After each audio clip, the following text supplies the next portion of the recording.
In the dim grey of an early morning in 12th century Europe, the world was quiet except for the deep, patient toll of a monastery bell. Its voice rolled through the stone corridors, over the sleeping cells of monks, into the stillness where only breath and the faint creak of wood could be heard. The first toll was not a suggestion. It was an order. The second was a reminder that hesitation was a weakness. By the third, any man still in bed knew he was already late.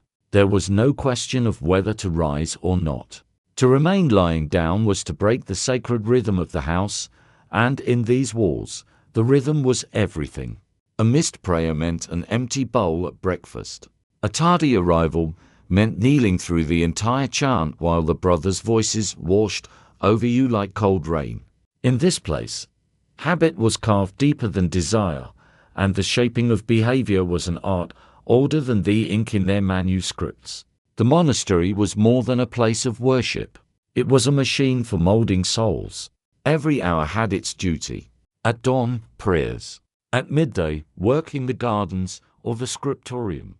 At night, candlelit reading or the careful copying of texts that might otherwise vanish from the world.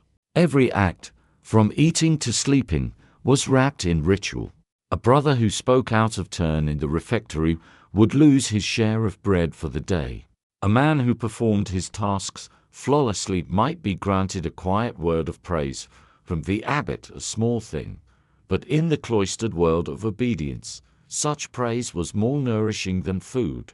Here was a kind of behavioral therapy centuries before the term was born, actions shaped by reward and consequence, drilled into the bones until obedience became instinct. Beyond the monastery walls, in the cramped heart of a medieval city, another kind of shaping took place. Inside a low, smoky workshop, a blacksmith leaned over his apprentice, a boy not yet grown into his hands.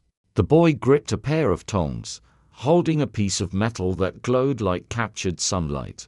His movements were uncertain. One wrong turn and the heat would fracture the work. It did. A sharp crack rang out.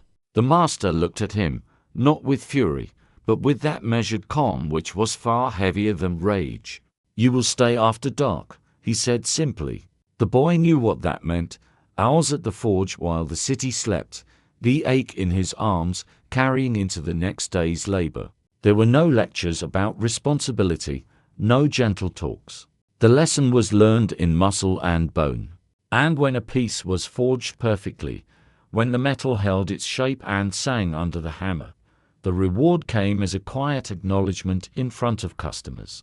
Such moments were currency in a world where reputation could feed you as surely as bread. Not all correction was given in the privacy of a workshop. In the marketplace, at the center of town, stood the pillory, a heavy wooden frame with chains for wrists and neck. It was not merely a punishment for thieves and debtors. It was theater. The crowd gathered not just to witness, but to participate. Rotten fruit flew through the air, laughter rose in ugly bursts, insults were spat like stones. For a medieval man or woman, public shame was more cutting than any whip. Honor was a fragile coin, and to lose it before one's neighbors could be a wound that never healed. One day in the pillory could break the will of the boldest trickster, teaching them with perfect clarity that the eyes of the community were always watching. In the churches, the method was softer, but no less deliberate. Confession was more than a spiritual cleansing, it was a form of moral realignment. A man who admitted to envy might be told to give part of his grain to the poor. A woman who confessed to speaking harshly to a neighbor might be instructed to bring them bread. Those who lied on the market stall were told to return what they had taken. It was penance as a behavioral prescription, wrong action replaced by right, not in thought alone, but in deed. Over time, these deeds formed habits, and habits, as always, became the shape of a life. The armies of the time had their own system, stripped of any softness. Orders were to be obeyed without hesitation. Disobedience meant punishment that arrived swiftly, a day without rations, a night of guard duty in freezing rain, the shame of cleaning every weapon in camp while others slept. Courage, on the other hand, was rewarded in equally immediate ways: the best place in formation, a share of the loot from victory, a new piece of armor. In the uncertainty of war, the mind learned quickly: obedience brought safety and respect, defiance brought suffering. In the villages, there were no written laws for every misstep, but the social net was just as tight. If a man refused to help mend the fences that kept the cattle in, if a woman failed to join in the planting or harvest, whispers would follow them like shadows. Soon no one would share a fire with them on a cold night. No one would lend a hand when sickness struck. Isolation was a sentence heavier than hunger.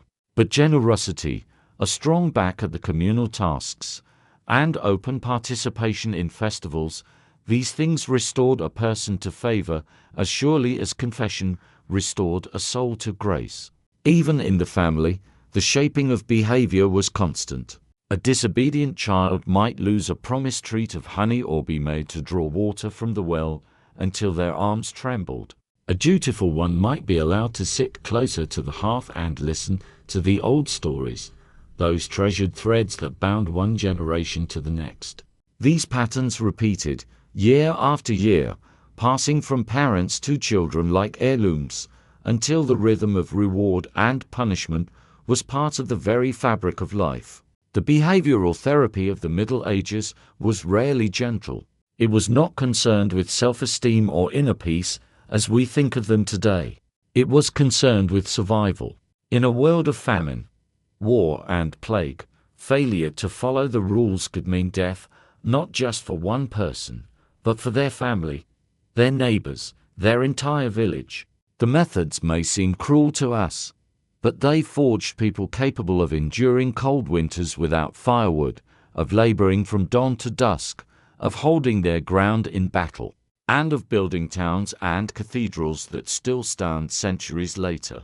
Theirs was a discipline not of choice, but of necessity, a discipline that made obedience second nature and turned the unpredictable chaos of medieval life into a pattern that could, for a while at least, be survived. And so the bells of the monastery kept tolling. The hammer in the workshop kept ringing. The pillories stood in the market, waiting. Confessionals whispered with the voices of penitent sinners. Soldiers marched, villagers labored, children learned when to speak and when to be silent. Behavior was shaped in stone and steel, in bread and hunger, in praise and in shame. It was the therapy of an age that had no name for therapy at all, but knew, better than most, how to train a human soul to endure.